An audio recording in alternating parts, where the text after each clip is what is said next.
السلام علیکم ورحمۃ اللہ وبرکاتہ۔ سبحان اللہ وبحمدہ سبحان اللہ العظیم، اللہم صلی علی محمد۔ جی ہم نے آیت 17 کو کیا تھا، اور اس سے پہلے آپ کو پتہ ہی ہے کہ ساری وہ باتیں ہماری چل رہی تھی۔ ہم نے 2 دن کا گیپ کیا، سیٹرڈے اور سنڈے، کیونکہ ہم نے کہا بہت سارے درس آپ لوگوں کے پاس آتے ہیں تو ہم آپ کو گیپ بھی دیں، اور انشاءاللہ آہستہ آہستہ ہم پورا ویک بھی کنٹینیو کریں گے انشاءاللہ تعالی۔ تو آپ دیکھیں کہ یہاں پر جو بات ہم کر رہے تھے کہ وہی ہمارے 6 پوائنٹس تھے، اور پھر ہم نے کہا کہ اللہ تعالیٰ نے ہم کو شروع میں ہی ہمارے کانسیپٹس کو سورہ بقرہ کی سٹارٹنگ میں ہی بہت کلیئر کر دیا کہ اللہ تعالیٰ ہم سے کس طرح کا انسان چاہتے ہیں۔ تو اس لیے اللہ تعالیٰ نے وہ 6 پوائنٹس ہمیں بتائے کہ انسان اپ رائٹ انسان اللہ تعالیٰ کو چاہیے، اور اللہ تعالیٰ نے اصول دیے ہیں یہاں پر۔ اپ رائٹ مینس کہ جو اندر اور باہر دونوں ایک جیسا ہو، یعنی پہلے 6 پوائنٹس دینے کے بعد جو اللہ تعالیٰ نے کفروں کی بات ہم کو بتائی، اس کے بعد جو منافق کا ذکر کیا نا، تو اللہ تعالیٰ ہم کو بتا رہے ہیں کہ پرسنالٹی، اخلاق اس کا بڑا اچھا ہونا چاہیے، انسان وہ اچھا ہونا چاہیے۔ انسان دوگلا، منافق، جھوٹا، گھمانے والا لوگوں کو، سچا نہیں اندر سے، ایسا انسان اللہ تعالیٰ ہم لوگ کو بنتا ہوا دیکھنا نہیں چاہتا۔ اور آپ دیکھیں کہ ہم لوگ ویسے ہی بن رہے ہیں، اندر سے کچھ، باہر سے کچھ، ٹرکس کرتے ہیں، لوگوں کو دھوکے دیتے ہیں اور پھر خوش ہو جاتے ہیں، آنکھوں میں اشارے کرتے ہیں اور پھر خوش ہو جاتے ہیں کہ ہاں ہم نے تو کیسی، دیکھو ان لوگ کو ہم نے کیسا چکروں میں ڈالا۔ مذاق اڑاتے ہیں، پرسنالٹی کوئی آ جائے وہی جس کا مذاق اڑائے سامنے، تو ایسے ہنس کے بات کریں گے جیسے کچھ ہوا ہی نہیں ہے۔ یعنی گندی شخصیت ہے یہ والی، بہت بری پرسنالٹی ہے۔ جیلسی لوگوں سے بہت ہوتی ہے، حسد لوگوں سے بہت ہوتا ہے۔ یہ ساری چیزیں جو ہے نا، یہ میں تو پتہ ہے آج کل ان چیزوں کو ہی سمجھتی ہوں کہ یہ سائیکولوجیکل ڈیفیکٹس ہیں ہمارے۔ یہ جو آج کل ہم کو نفسیاتی بیماریاں جس کو ہم کہتے ہیں نا، یہ سب نفسیاتی بیماریاں ہیں۔ اور اللہ تعالیٰ فرماتے ہیں نا کہ جو قرآن سے جوائنٹ ہو جاتا ہے نا، تو قرآن یہ تمہارے دلوں کی بیماریوں کو دور کرتا ہے۔ تطمئن القلوب، وہ تمہارے دلوں کو سکون دیتا ہے۔ دلوں میں جیلسی، حسد، دوسروں سے نفرت، دھوکہ دہی، یہ سب ہماری دلوں کی برائیاں ہیں۔ اللہ تعالیٰ اس سے ہم کو دور کرتے ہیں۔ کسی کی باتیں سن لینا اور پھر مزے کرنا، اور مطلب ہر وقت غلط گمان رکھنا لوگوں سے۔ تو اب دیکھو کہ اللہ تعالیٰ ہم کو ایسی گندی شخصیت نہیں چاہتے ہماری، ہم کو ایک اپ رائٹ خوبصورت شخصیت کا مالک انسان چاہتے ہیں۔ اور واقعی آپ دیکھو ہمارے نبی کریم صلی اللہ علیہ وسلم کے لیے اللہ تعالیٰ نے سورہ قلم میں اللہ نے قسم کھائی، والقلم وما یسطرون انک لعلی خلق عظیم، مطلب قسم لکھنے کی کھانے کے بعد اللہ تعالیٰ نے فرمایا کہ آپ عظیم اخلاق پر ہیں۔ اگر میں اور آپ اپنے نبی کی سنت پہ چلنا چاہتے ہیں نا، اور نبی کریم صلی اللہ علیہ وسلم سے اگر ہم پیار کرتے ہیں نا، تو ہمیں بھی ایک بہت ہی خوبصورت شخصیت کا مالک ہونا چاہیے۔ اس کے لیے کوئی اور میری اور آپ کی ہیلپ نہیں کر سکتا، ہم خود اپنی ہیلپ کر سکتے ہیں کہ ہم اپنے اندر کی گندگی کو دور رکھیں۔ گندی سوچ آئے گی اس کو صحیح کر لیں گے۔ منافقت کوشش کریں گے بالکل ہمارے اندر نہ ہو کہ ہاں پلیز ابھی اس کا فون آیا تو مجھے نہیں دینا، پھر جیسے ہی فون آئے گا بہت اچھے سے باتیں کریں گے، اسٹیج پر چڑھ گئے کہ دلہن تو یہ تو تم بہت پیاری لگ رہی ہو، پھر نیچے اتر کے کہ اتنی بھی اچھی نہیں لگ رہی تھی، پتہ نہیں کیسے کپڑے پہن لیتے ہیں، میک اپ تو دیکھو کیسا کرا لیتے ہیں۔ یہ دوگلا پنا نہیں کرنا، پھر تعریفیں بھی اتنی نہ کرو، بس چپ چاپ رہو، جو بول رہے ہو اس پر قائم رہو، دلوں میں گندگیاں نہ پیدا کرو، اور اللہ کرے کہ ہم اتنی خوبصورت شخصیت کے انشاءاللہ تعالی مالک بن جائیں، یعنی پیاری شخصیت ہو میری اور آپ کی، جیسا کہ اللہ تعالیٰ مجھے اور آپ کو دیکھنا چاہتے ہیں۔ تو آپ دیکھیں کہ جتنے بھی نبی تھے وہ بہت عاجز تھے، گندے نہیں تھے، جھوٹے نہیں تھے، ماشاءاللہ پیور پرسنالٹی تھی ان کی۔ جو بات کرتے تھے وہ بہت ہی کانفیڈنس کے ساتھ، سچائی کے ساتھ کرتے تھے، اور یہی اللہ تعالیٰ نے مجھے اور آپ کو سکھایا ہے۔ لقمان علیہ السلام کی مثال دی، وہ کوئی نبی نہیں تھے، مگر اللہ تعالیٰ نے ان کی باتیں ہم کو بتائیں کہ اتنے زبردست شخصیت کے وہ مالک تھے، اور پھر اللہ تعالیٰ نے ہم کو کہف والوں کا قصہ سنایا. یعنی پرسنالٹیز کی اللہ تعالیٰ نے ہم کو باتیں بتائیں کہ کیسے ایک ان کا گول تھا، ایک سچائی پر رہتے تھے، پوری دنیا بھی ان کے خلاف ہو جائے تو وہ سچائی سے دور نہیں ہوتے تھے. یعنی یہ اللہ تعالیٰ نے مجھے اور آپ کو مثالیں دی ہیں نا. تو اسی لیے اللہ نے ہم کو یہ مثالیں دی کہ میں اور آپ اس سے کچھ سیکھیں. اللہ تعالیٰ نے مہاجر اور انصار کا ذکر کیا. اللہ تعالیٰ نے نبی کریم صلی اللہ علیہ وسلم کے ساتھیوں کا ذکر کیا اور نبیوں کے ساتھیوں کا ذکر کیا جنہوں نے اپنے زمانے میں نبیوں کے ساتھ دیے. ان کے بارے میں ان کو بتایا کہ یہ کیسے لوگ تھے. پرسنالٹیز ڈسکس ہوئی ہیں قرآن میں. تو مجھے اور آپ کو یہ کوئی قصے کہانیاں اسٹوریاں نہیں الف لیلا کی، اس سے مجھے اور آپ کو سبق سیکھنا ہے. یہ قرآن ہدی للمتقین ہے، ہدایت دیتا ہے، نصیحت دیتا ہے، سمجھاتا ہے. ٹھیک ہے نا. تو آپ دیکھیں کہ اللہ تعالیٰ نے ہم کو یہ پرسنالٹی کے بارے میں بتایا. اس لیے ہم کوشش کریں گے جب ہماری پرسنالٹی اچھی ہوگی نا، ہم گھر میں ایک ماحول کریٹ کریں گے نا کہ بیٹا نہیں کسی کے بارے میں ایسے نہیں سوچتے، کسی کے بارے میں ایسے نہیں بولنا، آپ کو جھوٹ نہیں بولنا، آپ کو جتنی بھی ڈانٹ پڑے لیکن آپ کو سچ ہی بولنا ہے. آپ کو کوئی بھی ہو، آپ کو کسی کا نقصان نہیں کرنا، چاہے وہ آپ کو دشمن بھی ہو. آپ کو مشکل میں آواز دے، آپ کو جانا ہے، کسی دشمن کو بھی دھوکہ نہیں دینا. یہ سب چیزیں ہماری پرسنالٹی سے بچہ سیکھا گیا. صرف قرآن مار کے پڑھانے سے، نماز مار کے پڑھانے سے ٹھیک ہے، اچھی چیزیں ہیں، سمجھداری سے ان کو ہم کو گائیڈ کرنا ہے. بٹ شخصیت وہ میری اور آپ کی کاپی کرے گا. ہمارے گھر کے ماحول بہتر ہوں گے اور ہم معاشرے میں ایک اچھا انسان لڑکا یا لڑکی ڈالیں گے جب ہم ان کی شخصیت کو گھر سے اس کو پیور کریں گے. لیکن صرف بچوں کو ڈالنے سے کام نہیں چلے گا. جب تک میں اور آپ پیور نہیں ہوں گے تو پھر ہم گھر میں کوئی ماحول بھی کریٹ نہیں کر سکتے اور ہماری بات کا کسی پہ کوئی اثر بھی نہیں ہوگا.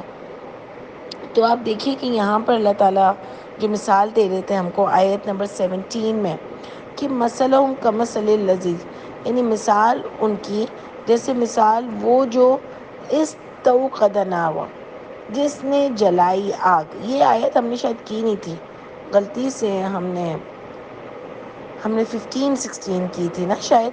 اوکے چلو. تو ایک آگ جلائی یعنی ایک لائٹ، ایک نور. اس مثال کو اس طریقے سے سمجھا جاتا ہے کہ ایک وہ تو ہم نے کہا کہ ایک آگ جلائی اور اس سے روشن ہو گیا اس کا ماحول ارد گرد. ظاہر آگ جلے گی تو لائٹ آئے گی اور اس کا ماحول روشن ہو جائے گا. لیکن یہ ایک لائٹ کی بات ہو رہی ہے، ایک روشنی کی بات ہو رہی ہے. اور اللہ تعالیٰ نے فرمایا کہ قرآن وہ کتاب ہے جو تم کو اندھیروں سے نکالتی اور طرف روشنی کے لے کر جاتی ہے. تو ایک آگ جلائی تھی.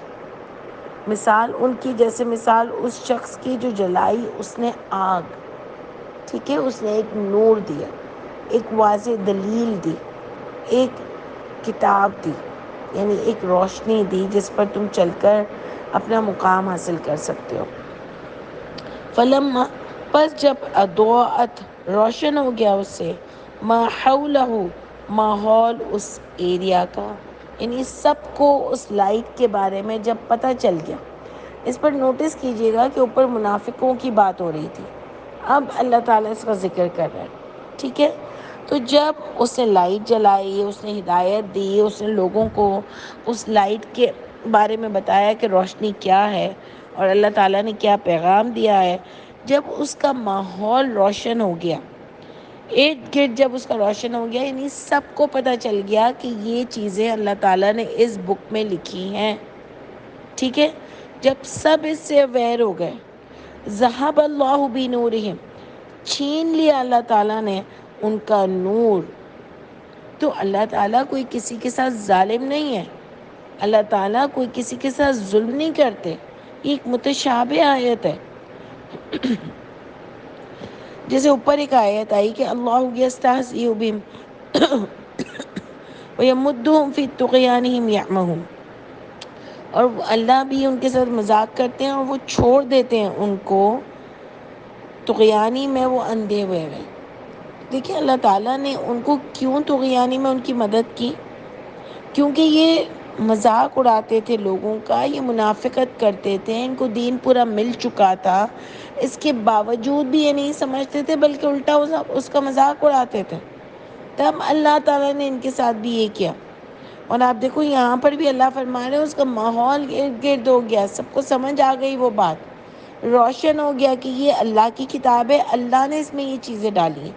ٹھیک ہے، فار ایگزامپل میں ہوں، مجھے پتہ چل گیا کہ قرآن میں کیا کیا ہے. پہلے تو میں صرف مسلمان گھر میں پیدا ہوئی تھی، اب تو اللہ تعالیٰ نے اللہ کی رحمت سے میرے سامنے اس قرآن کو کھول دیا، مجھے پتہ چل گیا کہ اس میں کیا کیا ہے اور اللہ کیا چاہتے ہیں. اور اس کے بعد جب میں اس کو چھوڑ دوں گی، اپنی مرضی چلاؤں گی، یعنی جاننے کے بعد بھی ایسا ہوتا ہے نا، آج بھی ہمیں بہت ساری چیزیں پتہ ہیں لیکن پھر بھی بہت ساری چیزیں ہمارے عمل میں نہیں ہیں. ہماری ابھی بھی گندی سوچ ہے، ہم ابھی بھی غیبت کرتے ہیں، ہم ابھی بھی لوگوں سے جیلس ہوتے ہیں، ہمارے اندر بہت ساری برائیاں ہیں، ہم دھوکے دیتے ہیں، ہمارے پتہ نہیں بزنس میں کیا دھوکے ہیں، ہمارے اور چیزوں میں کیا ہے، ہم مغرور ہے، ہمارے اندر ہماری چیزوں کا ایک فخر آ جاتا ہے. حالانکہ قرآن منع کرتا ہے اس چیز کو، لیکن پھر بھی ہم یہ کرتے ہیں. تو یہ بڑی باتوں کی بات ہو رہی ہے کہ جب اللہ تعالیٰ نے فرمایا کہ جب اس کا سب کو پتہ چل گیا کیا ہے اس کی روشنی، اس کے باوجود بھی لوگوں نے نہیں مانا، تو اللہ تعالیٰ نے چھین لیا ان سے ان کا نور. یعنی وہ جو نالج، یہ ناروا اور نور، اگر میں اس کو یہاں پر ایک ہی کر لوں کہ وہ جو روشنی اللہ تعالیٰ نے ان کو دی تھی نا، وہ ان سے چھین لی. ابھی اس کو کبھی بھی نہیں سمجھ سکیں گے، ان کو بہت ٹائم ملا. وہ جو اوپر آیا تھا نا کہ ختم اللہ علی قلوبہم، مہر لگا دیتے ہیں اللہ تعالیٰ ان کے دلوں میں، یعنی جو سمجھنے کے بعد بھی نہیں سمجھتے. فرعون کے بارے میں اللہ تعالیٰ فرماتے ہیں کہ جب موسیٰ ان کو باتیں بتا رہے تھے تو وہ سمجھ تو گئے تھے لیکن جانتے ہوئے بھی اس نے نہیں مانا، کیونکہ اس کو اپنا ایگو بہت بڑی چیز تھی. شیطان اللہ کو اتنا کلوزلی جانتا تھا لیکن اس کے باوجود بھی اس نے جانتے ہوئے اللہ سے ٹکر لی، کیونکہ اس کو اپنے آپ پہ بڑا فخر تھا.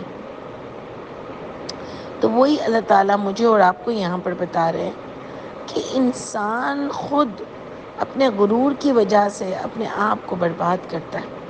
اور وہی اللہ تعالیٰ نے ہم کو یہاں پر بتایا کہ اس کا ارد گرد جب روشن ہو گیا تو اللہ نے اس سے چھین لی. استغفر اللہ. آپ دیکھو مجھے اور آپ کو بھی اللہ تعالیٰ نے کتنی پیاری کتاب دی ہے، اور اللہ تعالیٰ ہم کو، اگر ہم اس پہ نہ چلے نا، یعنی یہ کتاب مجھے اور آپ کو اللہ تعالیٰ نے سمجھا دی، اگر اب بھی ہم اس پہ نہ چلیں نا تو سوچیں آپ میرا اور آپ کا کیا انجام ہوگا. اگر ہم بھی دیر لگاتے گئے، یعنی اللہ نے مجھ پر اور آپ پر اتنا احسان کر دیا کہ ہم کو صرف یہ اللہ کی کتاب کافی ہو گئی ہے، ہمارے دل کی ٹھنڈک ہو گئی یہ کتاب. لیکن اس کے باوجود بھی اگر عملوں میں میرے کمی ہے، میں شرک کرتی پھرتی ہوں، میں اور بہت ایسے کام کرتی ہوں جس سے اللہ ناراض ہوتے ہیں، تو پھر مجھ سے اور آپ سے زیادہ بدقسمت پھر کوئی نہیں ہوگا نا. آپ دیکھیں اللہ تعالیٰ نے ان کی نیو کو چھین لیا، وَتَرَكَهُمْ، اور چھوڑ دیا ان کو، فی ظلمات، اندھیروں میں، لا یبصرون، نہیں وہ دیکھ سکتے. یہ اللہ کا غصہ ہے. جب اللہ انسان کو پورا موقع دیتے ہیں اور اس کے باوجود بھی جب یہ نہیں مانتا نا، تو یہ اللہ تعالیٰ کا غصہ ہے. جو اللہ یہاں پر بتا رہے ہیں کہ پھر اللہ تعالیٰ بھی اس کو چاہتے ہیں کہ جا، اب تجھے سمجھ میں بھی نہیں آئے گا، تو اپنی دنیا میں مستی منا. تو دیکھیں ہم یہ کبھی نہیں چاہیں گے. اللہ فرماتے سم بکم عمی، بہرے، گونگے، عمی، اندھے، فہم لا یرجعون، پس وہ نہیں وہ لوٹیں گے. یعنی ان کو یہ باتیں اب سمجھ آئیں گی ہی نہیں، کیونکہ انہوں نے اپنی ضد کی وجہ سے، اپنے انا کی وجہ سے، اللہ تعالیٰ قرآن میں فرماتے ہیں نا کہ انسان ضد کی وجہ سے، غرور کی وجہ سے، آباء و اجداد کے دین کی وجہ سے، یہ نفسانی خواہشات کی وجہ سے، یہ مانتے ہوئے بھی، جانتے ہوئے بھی کہ یہ دین سچا ہے، یہ اس کو نہیں مانتا. تو یہاں پر بھی اللہ تعالیٰ ہم کو یہی بتا رہے ہیں کہ پھر اللہ نے بھی اس کو اندھیروں میں چھوڑ دیا. اللہ فرماتے ہیں کبھی ایمان نہیں لائیں گے، کبھی نہیں لوٹیں گے. یہ گونگے، بہرے اور اندھے، لیکن ہم گونگے، بہرے اور اندھے سچ مچ کے تو نہیں ہے نا. سچ مچ کے اگر ہوتے تو ان کو تو پھر اللہ تعالیٰ معافی کر دیتے. یہ اپنی وجہ سے ہوئے ہیں. یہ حق کو جانتے ہوئے نہ حق سنتے ہیں، نہ عمل کرتے ہیں اور نہ ہی غور و فکر کرتے ہیں. تو اسی لیے یہ واقعی اندھے گونگے بہرے اللہ تعالیٰ نے ان کو کر دیا. کس معاملے میں؟ کہ یہ حق کو نہ سن سکیں گے، نہ سمجھ سکیں گے، نہ دیکھ سکیں گے. ساری زندگی اسی طرح گناہوں میں رہیں گے. اور آپ دیکھیں کیا آ رہا ہے، او کسی بھی یا اللہ تعالیٰ بارش برسا دیں. کسی بن کا مطلب ہوتا ہے برسا دیں، بارش آسمان سے، یا برسائی آسمان سے بارش. فی اس بارش میں ظلمات اندھیرے ہیں، ورعد اور بجلی کی کڑک، وہ برق اور بجلی کی چمک ہے. وہ یجعلون وہ ڈال دیتے ہیں، اصابعہم انگلیاں اپنی، فی آذانہم اپنے کانوں میں، من الصواعق خوف سے، حذر الموت موت کے خوف سے اپنی انگلیاں اپنے کانوں میں ڈال دیتے ہیں اس بجلی کی کڑک سے، موت کے خوف سے. صواعقی کا مطلب ہوتا ہے بجلی کی کڑک، اتنی آواز سے، مطلب زوردار آواز سے، موت کے خوف سے. واللہ محیط بالکافرین اور اللہ بھی نگہبان ہے کافرین کے. احاطہ کیے، محیط کا مطلب کیا ہوتا ہے؟ احاطہ کیے ہوئے، یعنی ان کو دیکھ رہے ہیں، ان کو دائرے میں ہیں وہ اللہ تعالیٰ کے.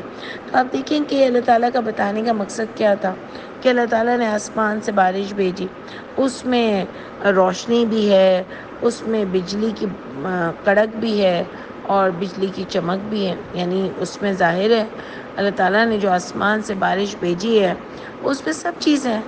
یعنی اللہ تعالیٰ کا مقصد یہ کہ جو اللہ تعالیٰ نے کتاب بھیجی ہے، جو زندگی گزارنے کا طریقہ بھیجا ہے، اس میں مشکل بھی آئے گی. اس میں ضروری نہیں کہ ہمیشہ آپ کی لائف بہت اچھی گزرے. یہ دیکھیں نا، نبیوں کے قصوں سے ہی ہمیں پتہ چلتا ہے. ابراہیم علیہ السلام نے پوری زندگی اللہ تعالیٰ کا کام کیا، لیکن بڑھاپے تک ان کو اولاد بھی نہیں ملی. انہوں نے شکایت نہیں کی اللہ تعالیٰ سے کہ اللہ تعالیٰ میں تو آپ کا اتنا کام کرتا ہوں اور میں نے تو اپنے باپ کو بھی آپ کے لیے چھوڑ دیا، اپنا گھر کے لیے بھی گھر بھی آپ کے لیے چھوڑ دیا، پھر بھی آپ نے مجھے بڑھاپے تک اولاد نہیں دی. بلکہ اللہ تعالیٰ ان کے بارے میں فرماتے ہیں کہ انہوں نے کہا کہ وَلَمْ أَكُمْ بِدُعَائِكَ رَبِّ شَقِيًّا، اللہ جی میں آپ سے دعا مانگ کے کبھی مایوس نہیں ہوا. یعنی یہ محبت ہوتی ہے اور یہ کیلیبر ہوتا ہے انسان کا کہ وہ اللہ تعالیٰ کو مطلب اتنا پیار کرتا ہے اور اتنا اس کو اللہ کی ذات پر توکل ہوتا ہے کہ جب یہ مشکلیں آتی ہیں تو وہ یہ سمجھتا ہے کہ اللہ تعالیٰ آپ تو کسی کے ساتھ ظلم نہیں کرتے، میری اپنی غلطیوں کی وجہ سے آئی ہے، اور اگر آزمائش بھی آئی ہے نا تو اس کو پوری خوش اسلوبی کے ساتھ پورا کرتا ہے. جب انسان کے آگے ایک مشن اور گول ہوتا ہے نا، جب وہ کسی چیز کے سے پیار کر لیتا ہے نا تو اس کی خاطر اس کو تکلیفیں بھی برداشت کرنی پڑے نا، وہ کر جاتا ہے. دنیا میں بھی آپ دیکھیں فائٹرز ہوتے ہیں، اور جب ان کا اپنا کوئی مشن ہوتا ہے نا، سامنے والا ہی سوچتا ہے تم پاگل ہو، اپنے آپ کو اس میں کیوں ڈال رہے ہو، ان کی خاطر اپنی زندگی کیوں برباد کر رہے ہو. وہ کہتا ہے مجھے تو اپنا کام کرنا ہے نا، اب آگے مجھے فتح ملے وہ اللہ کی مرضی ہے، لیکن میں تو اپنی پوری کوشش کروں گا نا. اس کے اندر ڈیڈیکیشن ہوتی ہے، بہادر آدمی ہوتا ہے وہ، اور اس کو اپنے مشن سے پیار ہوتا ہے. تو جو اللہ سے پیار کرے گا نا، اللہ پر توکل کرے گا نا، کیونکہ دیکھیں پہلی شرط جو آپ نے شروع میں سورہ بقرہ میں پڑھی، اللہ تعالیٰ نے فرمایا بالغیب ایمان لانا ہے. جب بالغیب اللہ پر ایمان لاتے ہیں نا تو اللہ سے پیار بھی بہت ہوتا ہے اور اللہ پر توکل بھی بہت ہوتا ہے. اسی لیے انسان جو ہے نا وہ اپنی زندگی اللہ کی راہ میں قربان کرنے کے لیے تیار ہو جاتا ہے، اور جیسے اللہ تعالیٰ بولتے ہیں ویسے عمل کرتا ہے. ان لوگوں کو پیار تھا، ان کو وہ چیزیں بھی نہیں ملی جو یہ چاہتے تھے، لیکن انہوں نے کہا وَلَمْ أَكُمْ بِدُعَائِكَ رَبِّ شَقِيًّا، اللہ میں آپ سے دعا مانگ کے کبھی مایوس نہیں ہوں. اور ہم تو ہر دوسرے پر مایوس ہو جاتے ہیں. حضرت زکریا جو نبی تھے، ان کو بھی بڑھاپے تک اولاد نہیں تھی، ان کے بارے میں بھی اللہ فرماتے انہوں نے کہا وَلَمْ أَكُمْ بِدُعَائِكَ رَبِّ شَقِيًّا. نبی کریم صلی اللہ علیہ وسلم ان کے بیٹے نہیں تھے. اللہ قرآن میں فرماتے ہیں کہ جو کافر تھے، جو ان کے اگینسٹ تھے، ان کے بیٹے بھی تھے. اور کیسے بیٹے تھے؟ اللہ نے فرمایا حاضر رہنے والے، یعنی بہت ہی فرمانبردار بیٹے تھے. اس سے کیا مطلب؟ نبی کریم صلی اللہ علیہ وسلم اللہ سے پیچھے ہٹ گئے یا اللہ سے ان کی محبت میں کمی آ گئی؟ انہوں نے تو اللہ سے پیار کی انتہا کی اور آخری دم تک اللہ کا کام کرتے رہے. یعنی اللہ مجھے اور آپ کو بتا رہے کہ مشکلیں بھی آئیں گی تو کیا پیچھے ہٹ جائیں گے؟ اور دیکھیں نا، یونس علیہ السلام کی مثال دیکھ لیں کہ مشکل آئی، انہوں نے کہا اللہ آپ تو ظلم کر ہی نہیں سکتے. جو آیت کریمہ کے ختم پہ ختم کرتے ہیں نا، اس کی میننگ کی ڈیپتھ کو تو سمجھیے کہ اللہ تعالیٰ فرماتے ہیں کہ انہوں نے کہا، ان کی دعا بتا رہے کہ اللہ تعالیٰ آپ تو بالکل ہی، آپ کبھی کسی کے ساتھ زیادتی نہیں کرتے. لا الہ الا انت سبحانک، نہیں ہے کوئی معبود سوائے آپ تو پاک ہیں. انی کنت من الظالمین، میں ہی ظالم ہوں، میں نے کوئی غلطی کی ہے جس کی وجہ سے مجھے یہ سزا ملی ہے. حالانکہ کتنے 100 سال وہ اللہ کی تبلیغ کا کام کرتے رہے، پھر جب لوگوں نے نہیں مانا تو وہاں سے نکل آئے. اگر میرے جیسی ہو استغفر اللہ گندی، تو میں تو کہتی کہ اللہ تعالیٰ اتنا تو آپ کا کام کیا، اب وہ نہیں مان رہے تو میں کیا کر سکتی ہوں. لیکن یونس علیہ السلام کا آپ اللہ سے پیار اور رشتہ اور محبت دیکھیں کہ انہوں نے کہا اللہ تعالیٰ آپ تو کبھی کسی کے ساتھ کچھ غلط کر نہیں سکتے، اور واقعی اللہ نہیں کر سکتے، میں ہی کہیں ظالم ہوں. انہوں نے معافی مانگی، اور آپ دیکھو ان کو وہ پیارا درجہ سب کو نصیب ہوگا جتنے بھی نبی ہیں، کیونکہ ان کے ایسے وہ زبردست لوگ تھے اور اللہ سے ان کا ایسا پیار تھا. تو دیکھیں یہ دونوں چیزیں ہیں. غلطی پہلے تو میں اور آپ تو اپنی غلطی ہی دیکھیں گے نا کہ مشکلیں اس لیے آتی ہیں، اور اگر میں صحیح بھی ہوں تب بھی اللہ کی رضا میں راضی ہوں، دونوں ہیں. تو جو لوگ نہیں مانتے نا اللہ تعالیٰ کی باتوں کو، وہ اپنی انگلیاں ڈال دیتے ہیں. یعنی اس سے میں یہ سمجھی ہوں کہ جیسے ہی مشکل آتی ہے وہ بھاگ جاتے ہیں، کہتے ہیں بھائی ہم یہ مشکل نہیں کر سکتے. جیسے سورہ توبہ میں جب جنگ کی بات آئی اور نبی کریم صلی اللہ علیہ وسلم نے سب کو کال دی کہ اب جنگ ہونے والی ہے، تو کتنے لوگوں نے آ کے بہانہ کیا. اللہ تعالیٰ بتا رہے ہیں نا ہم کو، کتنے لوگوں نے آ کے بہانہ کیا کہ نبی کریم صلی اللہ علیہ وسلم ہمارا یہ پرابلم ہے، آپ کے ساتھ نہیں جا سکتے. انہوں نے کہا ہمارا یہ پرابلم ہے، ہم آپ کے ساتھ نہیں جا سکتے. پھر جب انہوں نے سنا کہ سامنے والی فوج تو اتنی بڑی ہے تو انہوں نے شکر ادا کیے. سب پوری سورہ توبہ و انفال میں آپ کو مل رہا ہے کہ اچھا ہم تو ان کے ساتھ نہیں تھے، ہم بے وقوف ہیں جو جائیں مرنے کے لیے. یعنی میرے تو الفاظ ہیں لیکن اس کا مفہوم ہی یہ تھا. تو آپ سوچو کہ مشکل آتی ہے تو بھاگ جاتے ہیں. میں اور آپ بھی تو دیکھیں نا اپنے آپ کو کہ کیا مشکل آتی ہے تو ہم بھاگ جاتے ہیں. اللہ فرماتے ہیں واللہ محیط، اور اللہ دیکھ رہے ہیں. آتے میں یہ لوگ اللہ کے جو اس طرح کی حرکتیں کرتے ہیں نا کہ جب اچھا ٹائم رہا تب تو بہت اللہ، اور جیسے ہی مشکل آئی بھاگ گئے. اس پہ ہم کیا مثال دیں گے کہ جب زندگی میں سب کچھ صحیح چل رہا تھا تب تو اللہ، جیسے ہی مشکل آئی بہت مشکل ٹائم تک رہی تو ہم نے کہا اچھا چلو تم کہتی ہو تو چلی جاتی ہوں، اس کے پاس مانگ لیتی ہوں، منت کر لیتی ہوں. چلے گئے اور انتظار نہیں کیا.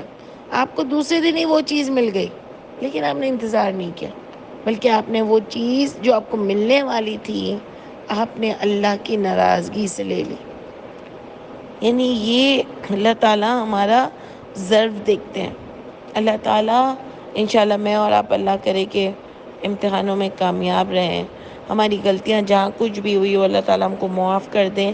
لیکن دیکھیں یہ اللہ بتا رہے ہیں کہ ڈر کے بھاگ جاتے ہیں، ان کو مشکلیں برداشت نہیں ہیں، یہ اللہ کے لیے کچھ کر نہیں سکتے.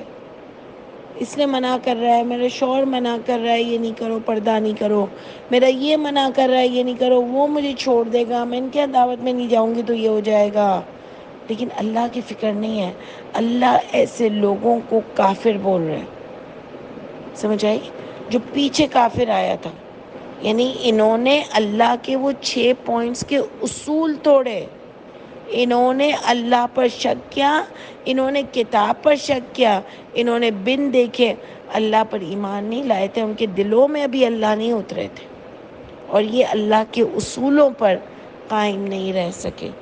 تو مجھے اور آپ کو ہر پل بڑی انٹرسٹنگ آیت ہے، بہت انٹلیکچوئل آیت ہے. تو انشاءاللہ اللہ تعالیٰ مجھے اور آپ کو اس کو اچھے سے سمجھنے والا بنائے. انشاءاللہ نیکسٹ کلاس میں پھر آگے کنٹینیو کریں گے. سبحان ربک رب العزت عما یصفون وسلام علی المرسلین والحمد للہ رب العالمین. السلام علیکم ورحمۃ اللہ وبرکاتہ.